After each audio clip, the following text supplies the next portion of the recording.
नमस्कार दोस्तों, स्वागत है आपका अपने चैनल अल्टीमेट नॉलेज पर। दोस्तों, साल 2014 में जब प्रधानमंत्री नरेंद्र मोदी ने चुनाव जीता था और केंद्र के अंदर पूर्ण बहुमत की सरकार बनाई थी, तब उन्होंने इस बात को कहा था कि मेरी सरकार उन लोगों की भी है जिन्होंने मुझे वोट दिया है और साथ ही साथ मेरी सरकार उन लोगों के लिए भी है जिन्होंने मुझे वोट नहीं दिया। इसी के कारण प्रधानमंत्री नरेंद्र मोदी ने ये नारा दिया था कि सबका साथ और सबका विकास। और विश्वास मानिए, नरेंद्र मोदी ने अपने कार्यकाल के दौरान अपने नारे को पूरी तरह से सार्थक बनाने के लिए सबका साथ और सबके विकास के नारे के ऊपर काम किया और अपनी योजनाओं में किसी के साथ भेदभाव नहीं किया। लेकिन साल 2024 के चुनाव परिणामों ने ये बात पूरी तरह से स्पष्ट कर दी कि चाहे नरेंद्र मोदी इस देश में शांति प्रिय समुदाय के लिए कितना भी कुछ क्यों ना कर दे, वो कभी भी नरेंद्र मोदी के साथ खड़ा नहीं होगा।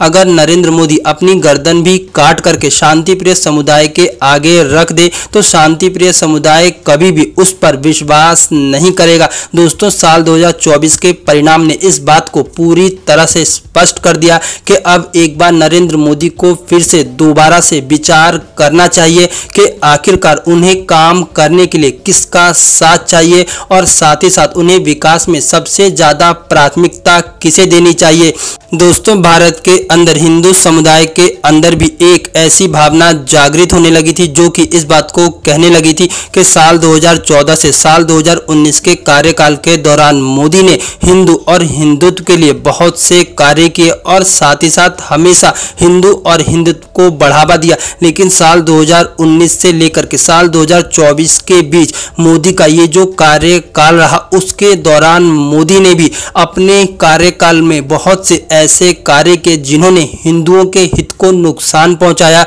और साथ ही साथ ये कार्य पूरी तरह से मुस्लिम तुष्टीकरण के कार्य कहे जा सकते हैं। दोस्तों, मोदी ने अपने कार्यकाल के दौरान बहुत सी ऐसी योजनाएं बनाई जिनका सीधा फायदा सिर्फ और सिर्फ मुस्लिम लोगों को पहुंच रहा था, जिसके कारण से कहीं ना कहीं भारत का वो हिंदू समाज जो कि मोदी को हिंदू हृदय सम्राट मानता था और साथ ही साथ मोदी को सिर्फ और सिर्फ हिंदुत्व के लिए वोट कर रहा था, उसके मन में भी ये शंका उठने लगी कि क्या मोदी भी कांग्रेस की तरह मुस्लिम तुष्टीकरण की राह पर चले जाएंगे। दोस्तों, आप लोगों ने देखा होगा कि साल 2019 से लेकर के साल 2024 के कार्यकाल में प्रधानमंत्री नरेंद्र मोदी ने कई तरह के मुस्लिम कार्यक्रम किए और साथ ही साथ कई तरह के मुस्लिम कार्यक्रम में शामिल भी हुए, जो कि भारत के हिंदुओं को इस बात का डर दिखा रही थी कि कहीं ना कहीं एक बार फिर से भारत का हिंदू छला तो नहीं जा रहा, कहीं एक बार फिर से हिंदू ठगा तो नहीं जा रहा। दोस्तों,